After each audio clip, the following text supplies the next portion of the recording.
These guys are no more.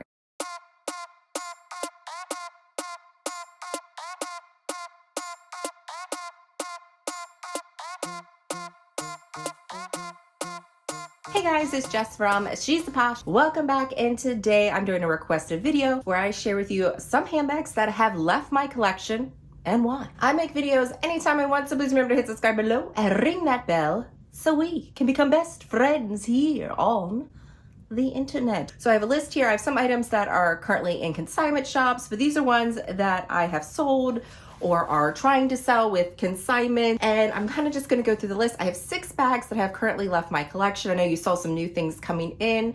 I'm actually going to film right after this one because I had a little visit from FedEx on some bags that I have added to my collection. So I thought I'd just go through here and share these with you. So the first one I wanted to share is my Strathberry Mid Tote. So this one has left my collection. I actually really love the color of this bag, and I have since bought a bag to replace it due to the color. However, I wasn't wearing it a lot. I think it is because of the size of it. It's a little bit of a bigger bag. And when I want a bigger bag, I'm gonna go for hobo or something like that that fits really great on my shoulder. Not really something that big with a longer strap. It is a top handle, crook the arm bag, or it has a strap with it, and that's how I would wear it. I would wear it as top of the hand bag. I even wore it to a wedding. It's an absolutely amazing bag. I didn't have wear and tear on it. I just wasn't wearing it enough for me to keep it. And I also wasn't renting it out. I rent out my pieces through Tulare. I do have a video on that if you're interested. I will put it down below. But it wasn't being rented out either, so it wasn't making me money and I wasn't wearing it. So that's how I kind of make the decision to let it go. Even though it is a beautiful bag, it's aesthetically pleasing, it's beautiful, it's unique, but I'm just not reaching for it. The next bag I decided to part ways with was one of my vintage bags, and it was my vintage Saint Laurent clutch that I have here. Absolutely gorgeous. I love, like, my favorite part of it was the inside because it had this really beautiful interior with older logo for Saint Laurent that they brought back that we were putting on things. I got a great deal on it. I got it for right around $400. I really loved it. I did wear it a few times. I even got it restored from the leather surgeons because it was showing somewhere when you would open it. So I got it restored. But as I was looking at my collection, I did rent it out once, I think, to someone, especially with the rebag thing that happened. I thought that I was just going to be done with renting, done with doing anything. So I was really just trying to downsize my collection. And that was something where I was like, I need to get rid of it. I'm not using it. I guess it was one of those panic ones that I put all together because I sent it to ThredUp and it's sold on there. But yeah, it was just one of those things where I wasn't using it and I was going through a phase where I was just upset with luxury and I just was downsizing. So that one left.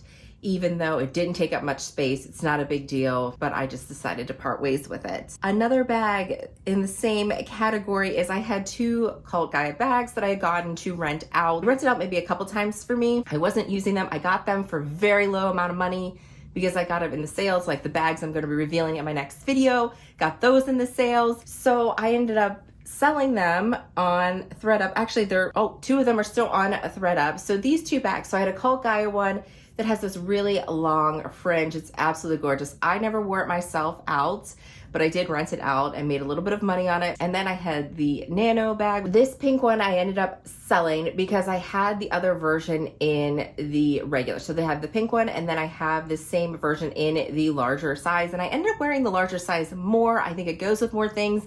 Also, the larger side is renting out a lot more. So I decided I don't need 2 of these, even though I got the pink one for a great deal. I got it for right around $300.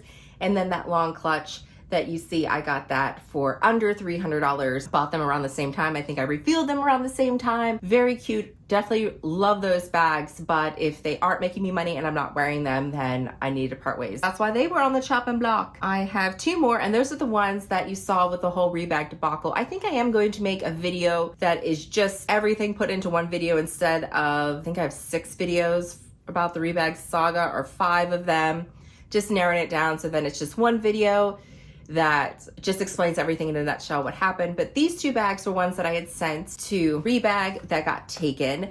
And I will also briefly mention the utility is the bag in question that got stolen when I sent it to rebag. If you're not sure what that is, I will put the playlist down below. But what ended up happening is I decided that I was going to let go of those bags because I was going to do a trade with them. I have since bought at least one of the bags that I had initiated a trade originally with Rebag, but I decided to let those go because they weren't something that, again, was making me money and I wasn't wearing them. So the first one we're going to talk about is the Nano and Away bag. So I got that bag probably about 4 years ago. Super cute bag. Just wasn't wearing it enough to justify keeping it as a crossbody. I have other cute little crossbody bags. I wore that one a lot when I first got it, but then as the years go by, you get new things and you realize that's not something you're wearing. So I decided to part ways with that. So I have another consignor that I sent that to and it has sold. Another bag was my Celine tote. So the Celine Cabas tote, great bag. I actually have a video where I showed a DIY of how I kind of cleaned it up because I got that one from Fashion File and had a little bit of dirt on the corner, so I was able to clean it up. It looks really nice, and I rented it out a few times. However, I was kind of scared to wear the bag because of the lighter color. I think if I had that bag, the blue, which is almost like a jean material, I would have wore it more because the interior is dark. I did put an organizer in it to save the bottom, but for me, anytime I reached for it and grab it, I was still self-conscious of it. And I don't like to be that with a bag. So I decided that I was just gonna part ways with it because I was just worried it was gonna get dirty, even more dirty than it had gotten when I first got it. I knew I could clean it up, but I was just paranoid. So I decided to part ways with that. And then we have the Utility, the bag that got stolen through Rebag. The Utility I decided to get rid of. I absolutely love that bag. I'd had it for about 3 years, super cute. But then I had recently got my Loop bag and I was wearing that one more. I just wasn't reaching for the Utility as much as some of my other bags.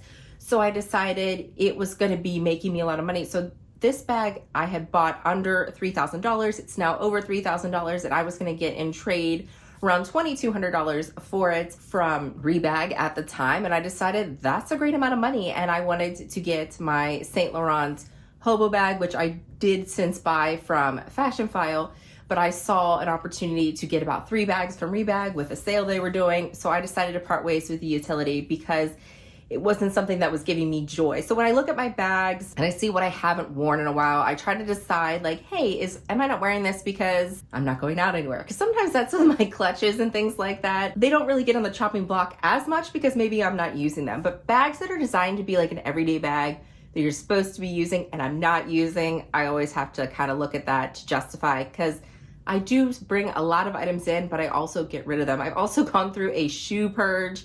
I have since sold, I think, about 5 or 6 pairs of shoes, some clothing pieces. So I had sent some to Thread Up, which they consign, and they pay me after it's been sold for about 30 days. So I have some items that I had sent to them that are sold that I should be getting payments on. I also have used a consigner, and she has my items and she's selling them on all different platforms. So I will have money coming from that. So anytime you see me do a bunch of unboxings, I always like to purge. I always like to look at my closet. I'm getting excited for spring, even though I know we still have a few more months. But that's why you're gonna see some unboxings, because girl is getting excited for warmer weather and be able to bust out more handbags. Because it is so snowy here and the weather is so dreary, I don't take a lot of these beautiful handbags out because I just don't want to risk them getting any kind of soot or anything on them. So I can't wait for warmer weather. Let me know if you had owned any of these bags, or these bags that you have wanted in your collection, or did they leave your collection too? I'd love to hear from you in the comments down below. And as always, I want to thank you so much for watching and hope to see you again. Bye guys.